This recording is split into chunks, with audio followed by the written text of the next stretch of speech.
हाय, class 10th के अंदर आ गए। ये जो क्लास 10th है ना, ये तुम्हारी लाइफ की सबसे मुश्किल क्लास होगी। इसके अंदर मार्क्स लाना ना बहुत ज्यादा मुश्किल है। तुम्हें बहुत घंटों बैठ के पढ़ाई करनी पड़ेगी, लेकिन फिर भी तुम्हारे अच्छे मार्क्स तो बिल्कुल नहीं आने वाले।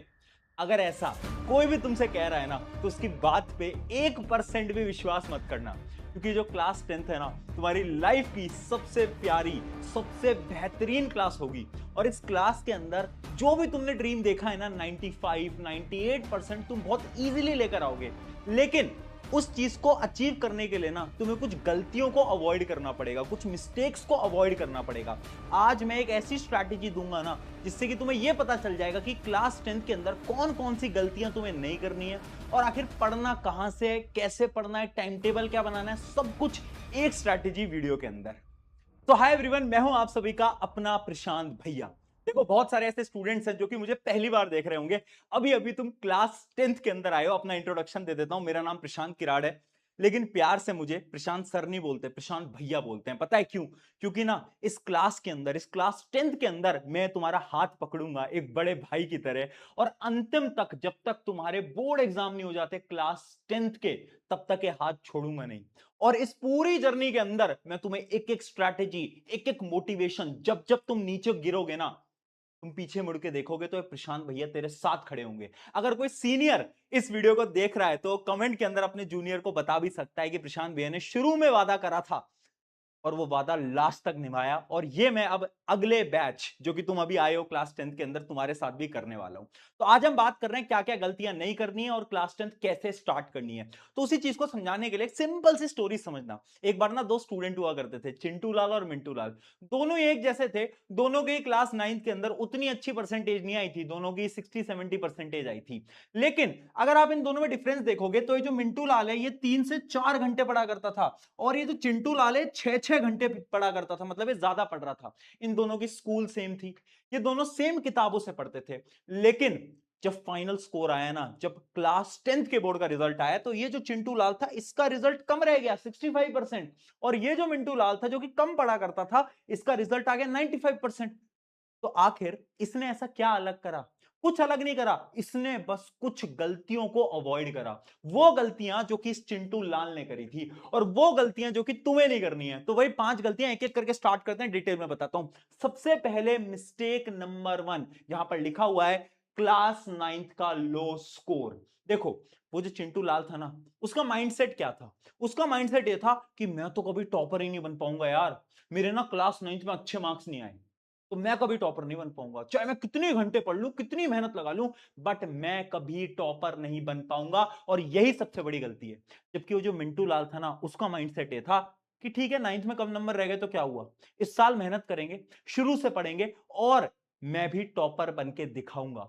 और यही फर्क होता है माइंडसेट का। अगर तुम क्लास 10th के अंदर आ रहे हो ना, और तुम ये सोच के आ रहे हो कि मुझसे नहीं हो पाएगा, मैं तो कभी अचीव नहीं कर पाऊंगा, नहीं कर पाऊंगी, अगर तुम ये सोच रहे हो, तो तुम कभी नहीं कर पाओगे। लेकिन अगर तुमने शुरू से ये सोच लिया ना कि ये जो क्लास है ना, ये मेरी लाइफ की सबसे बेहतरीन क्लास होगी, the class 10th will be best class of your life, this exam will be best exam of your life, अगर तुमने सोच लिया, तो तुम एक्चुअली में अचीव कर जाओगे। और इसी वजह से एक पहला कमेंट मैं आज तुम्हें इस वीडियो में लिखवाने के लिए बोल रहा हूं। कमेंट जरूर लिखना अभी पॉज करके, this exam will be best exam of my life, ये लिखना। और लास्ट में, जब तुम लास्ट में खड़े होगे ना, जब तुम क्लास 10 का बोर्ड दे रहे होगे, तो तुम्हें रियलाइज होगा एक्चुअली में तुम्हारे मार्क्स बहुत बेहतरीन आ गए। तो ये पहली गलती है जो कि तुम्हें अवॉइड करनी है, माइंडसेट अपना स्ट्रांग रखना है। दूसरी मिस्टेक के बारे में बात करते हैं, जो कि है स्मार्ट स्टडी। अब बहुत सारे ऐसे बच्चे हैं ना, जो कि हार्डवर्क तो करते हैं, जैसे चिंटू लाल था, बहुत घंटे पढ़ाई करता था, लेकिन स्मार्ट स्टडी नहीं करता था, उसको स्मार्ट वर्क नहीं आता था।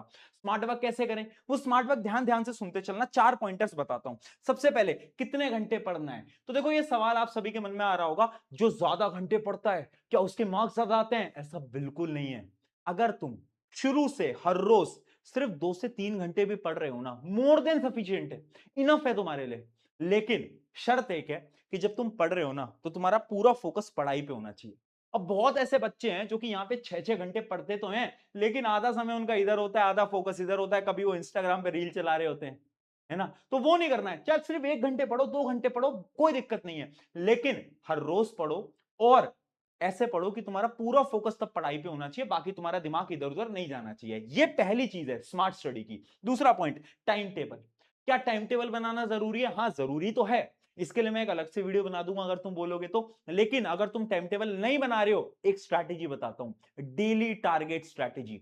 डेली टारगेट स्ट्रैटेजी क्या बोलती है? हर रोज आपको अपने टारगेट्स लिखने हैं। जैसे कि मैं रात में सोने जा रहा हूं, उससे पहले मैं कल के टारगेट्स लिख लूंगा कि मैंने एक पेपर उठाया, उसमें मैंने अपने टारगेट लिख लिए, target number 1, target number 2, target number 3, और कल मुझे वो तीनों चीजों को अचीव करना है। मैथ्स का एक चैप्टर, साइंस का एक चैप्टर, एसएसटी का एक चैप्टर। जब तक मैं वो पढ़ नहीं लेता तब तक मुझे सोना नहीं है। तो टाइम टेबल से अच्छा है तुम डेली टारगेट की एक शीट बनाना स्टार्ट कर दो। अभी से अगर प्रैक्टिस करोगे तो आगे बहुत तुम्हारा फायदा हो जाएगा। Third point, subject wise strategy. देखो यार, तुम्हें पता होना चाहिए कि कौन से सब्जेक्ट पे तुम्हें ज्यादा मेहनत लगानी है। जैसे कि अगर तुम पूछोगे अपने सीनियर से जिन्होंने इस साल क्लास 10th का बोर्ड दिया है, मैथ्स का एग्जाम टफ आया, मैथ्स का एग्जाम टफ आया, तो इस वजह से तुम्हें पता होना चाहिए कि इस साल तुम्हें सिर्फ एनसीईआरटी प्रैक्टिस नहीं करनी है, मैथ के अंदर तुम्हें और प्रैक्टिस करनी पड़ेगी, बड़ी बड़ी किताबों को सॉल्व करना पड़ेगा। ये जो सब्जेक्ट वाइज स्ट्रैटेजीज है, साइंस कैसे पढ़नी है, एसएसटी कैसे पढ़नी है, ये सब तुम्हें क्लियर होना चाहिए। और इसके लिए भी तुम्हारे प्रशांत भी तुम्हारे साथ खड़े रहेंगे, और इसमें भी मैं तुम्हारे लिए स्ट्रैटेजी वीडियोस ला दूंगा सब्जेक्ट वाइज कि कैसे पढ़ना है, नए पैटर्न के हिसाब से। अगर पेपर टफ आ रहा है तो कौन कौन से रिसोर्सेज से तुम पढ़ सकते हो, सब कुछ मैं आपको बता दूंगा। बट आपको भी पता होना चाहिए कि आखिर आप सब्जेक्ट्स को कैसे स्टडी करने वाले हो। Point number 4, lack of self study. ये ना बहुत बड़ा पॉइंट है। ये ना बहुत बच्चे गलती करते हैं कि लेक्चर्स देख लेते हैं। अब तुम मेरी यूट्यूब पे वन शॉट वीडियो देखोगे, है ना, लेक्चर्स तो देख लोगे, लेकिन अगर तुम रिवाइज नहीं कर रहे हो, सेल्फ स्टडी नहीं कर रहे हो, तो कोई फायदा नहीं है किसी भी लेक्चर का। तो सेल्फ स्टडी करना बहुत इंपॉर्टेंट है। ये 4 पॉइंट है किसके? स्मार्ट स्ट्रैटेजीज के। ठीक है, फिर आते हैं थर्ड मिस्टेक की तरफ। थर्ड मिस्टेक क्या है? How to study. यानी पढ़ने का तरीका ही नहीं आता ना बहुत सारे बच्चों को। तो एक्चुअली में पढ़ने का तरीका क्या होता है, एक एक करके बताता हूं। सबसे पहले, एनालाइज एंड सेट टारगेट। यानी तुम्हें पता होना चाहिए साइंस के अंदर, जैसे कि मान लो आपके 13 चैप्टर है, आपको पता होना चाहिए, ठीक है 13 चैप्टर है। अब आपको पता होना चाहिए कि इन 13 चैप्टर में से आप फिजिक्स को कैसे पढ़ोगे, केमिस्ट्री को कैसे पढ़ोगे, बायोलॉजी को कैसे पढ़ोगे, और टारगेट सेट करने हैं। टारगेट क्या होता है? जैसे कि अगर मैं एक आइडियल टारगेट तुम्हें बताऊं तो अक्टूबर महीना जो है, अक्टूबर के महीने के अंत तक आपका पूरा क्लास 10th का सिलेबस कंप्लीट हो जाना चाहिए। फिर तुम आगे बैठ के रिवाइज करोगे। तो ऐसा एक टारगेट होने चाहिए तुम्हारे पास कि पहला चैप्टर मैथ्स का, पहला चैप्टर एसएसटी का, पहला चैप्टर साइंस का तुम कब तक कंप्लीट करने वाले हो, एक टारगेट बनाओ। ये टारगेट बनाना भी बहुत इंपॉर्टेंट है। ठीक है, इतनी चीज क्लियर होगी। अगली चीज, NCERT plus question bank plus notes. NCERT करोगे, एक क्वेश्चन बैंक ले सकते हो, मैं भी अपने क्वेश्चन बैंक लाऊंगा, तुम्हें बता दूंगा। और नोट्स, नोट्स खुद के बनाना। देखो यार, अभी ना हम साल की शुरुआत में, जब एग्जाम में 10-15 दिन होते हैं ना, तब दूसरों के नोट से काम चल जाता है। अगर तुम अभी से खुद के नोट्स नहीं बनाओगे, लास्ट में जाके पछताओगे। अभी से सुन लो मेरी बात। तो नोट्स बनाओ, खुद से बनाओ, खुद से बनाओ नोट्स। क्लास के दौरान नोट्स लिख लिख के बनाओ, राइटिंग प्रैक्टिस भी हो जाएगी। अगला, writing practice plus calculation mistake. एक तो लिख लिख के चीजें करनी है, लिख लिखने की प्रैक्टिस करनी है, स्पेशली इंग्लिश हिंदी के अंदर तो बहुत प्रैक्टिस करनी है। और कैलकुलेशन मिस्टेक, पता है कैलकुलेशन मिस्टेक तुम क्यों करते हो? क्योंकि तुमने कभी नोट करा है तुम मैथ को कैसे सॉल्व करते हो? गलत तरीके से सॉल्व करते हो। तुम क्या करते हो? तुम क्वेश्चन देखते हो, फिर सोचते हो कि अच्छा इस क्वेश्चन में ये करना है, ये करना है, ये करना है, ये करना है, और फिर तुम छोड़ देते हो। यानी तुम पूरी कैलकुलेशन नहीं करते, तुम आधा क्वेश्चन छोड़ देते हो। क्या तुम ऐसा करते हो? अगर तुम ऐसा कर रहे हो तो गलत तरीका है। जब भी एक मैथ के क्वेश्चन को सॉल्व कर रहे हो ना, तो पूरी कैलकुलेशन करो, एंड तक, एकदम एंड तक आंसर निकालो। अगर ये करोगे तो तुम्हारी कैलकुलेशन की गलतियां खत्म हो जाएंगी। ठीक है, ये आपकी एक मिस्टेक थी जो कि तुम्हें अवॉइड करनी है। आगे बढ़ते हैं। अगली मिस्टेक क्या है? सी रूल। सी रूल क्या है? बहुत सारे ऐसे बच्चे हैं ना जो कि पढ़ लेते हैं, मेहनत लगा लेते हैं, सब कुछ कर लेते हैं, लेकिन इस सी रूल को फॉलो नहीं करते। सी रूल का मतलब है the consistency rule. Consistency rule क्या कहता है? आप चाहे कम पढ़ो, मैं कह रहा हूं अरे 1 घंटे 2 घंटे पढ़ लो हर रोज, इतना तो कर सकते हो, 1 घंटा तो निकाल सकते हो ना हर रोज, लेकिन वो हर रोज निकालना पड़ेगा। अब बहुत आएंगे, तुम्हारे मामा की शादी, चाचा की शादी, सब कुछ आएगा, लेकिन अगर तुम आधा 1 घंटा हर रोज निकाल लेते हो, चलो अगर एक दिन नहीं भी पढ़ पाते तो अगले घंटे फिर 2 घंटे पढ़ना पड़ेगा, अगले दिन 2 घंटे 3 घंटे पढ़ना पड़ेगा।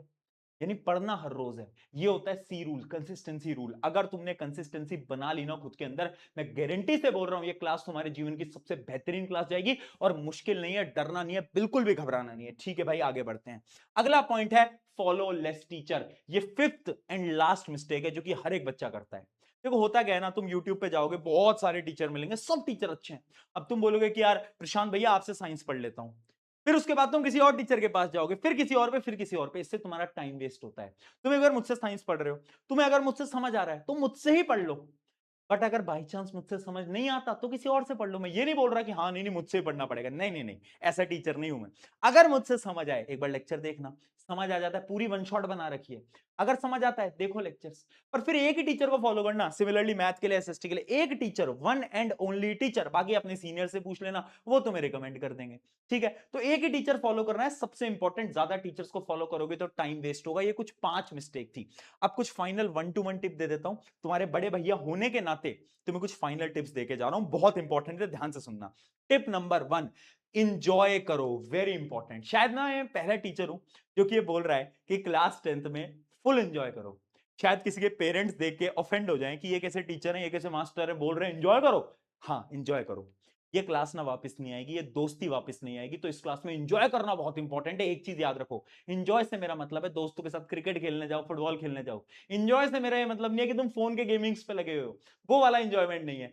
बाहर खेलने जाओ, दोस्तों के साथ टाइम स्पेंड करो, क्योंकि टाइम वापस नहीं आएगा। 11th में चीजें टफ हो जाएंगी। अगला point, Sunday revision rule. Sunday revision rule क्या होता है? देखो, आपका जो संडे होता है ना, उसमें एक आदत डाल लो कि हर संडे में तुम 1 से 2 घंटे, 1 से 2 घंटे रिवाइज करोगे। क्या करोगे? रिवाइज करोगे जो भी तुमने वीक में पढ़ा।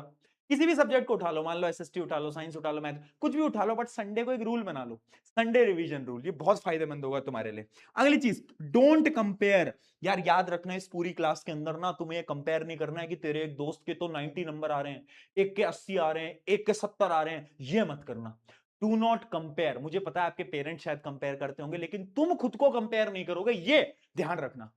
हमें खुद सा बेस्ट बनना है, खुद का बेटर वर्जन बनना है, हमें दूसरों से मतलब नहीं है, हमें खुद का बेटर वर्जन बनना है। देखो कि तुम्हारे जो टेस्ट में पहले नंबर आते थे 60, कि अब 65 आए, कि अब 70 आए। खुद की इंप्रूवमेंट को नोट करो, दूसरों से कोई फर्क नहीं पड़ना चाहिए। And last point, life versus YouTube. देखो यार, ये जो लाइफ है ना, ये भी यूट्यूब की तरह है। यूट्यूब तुम चलाते हो, मान लो एक वीडियो तुमने यूट्यूब पे देखी, फिर तुम्हारी जो यूट्यूब की फीड होती है उस पर सारी वीडियोस उसी प्रकार की आने लगती हैं। देखा है? ऐसी हमारा दिमाग होता है, ये एल्गोरिदम हमारे दिमाग में है। अगर हम हमारे दिमाग को पूरे टाइम उस प्रकार का कंटेंट दिखाएंगे, गेमिंग का कंटेंट दिखाएंगे, व्लॉगिंग का कंटेंट दिखाएंगे, तो हमारे दिमाग में पूरे टाइम वही चीजें चलती आएंगी। लेकिन अगर हम अपने दिमाग को थोड़ा पढ़ाई से रिलेटेड कंटेंट दिखाएंगे, अच्छा कंटेंट दिखाएंगे, तो हमारे दिमाग में वही अच्छी चीजें आएंगी। इस वजह से इस पूरी जर्नी में ना, ये जो तुम यूट्यूब देखते हो, इसको देखो, बिल्कुल देखो, बट अच्छी वीडियोस देखो, वो वीडियोस देखो जिनसे कि तुम्हें कुछ सीखने को मिल रहा हो। अगर तुम इन सारे पॉइंट्स को फॉलो करते हो, जो क्लास 10th है तुम्हारे लाइफ की सबसे बेहतरीन क्लास जाएगी। और याद रखना, this exam will be best exam of your life. और इस पूरी जर्नी में ये प्रशांत भैया तेरे साथ खड़े हैं, टेंशन मत ले।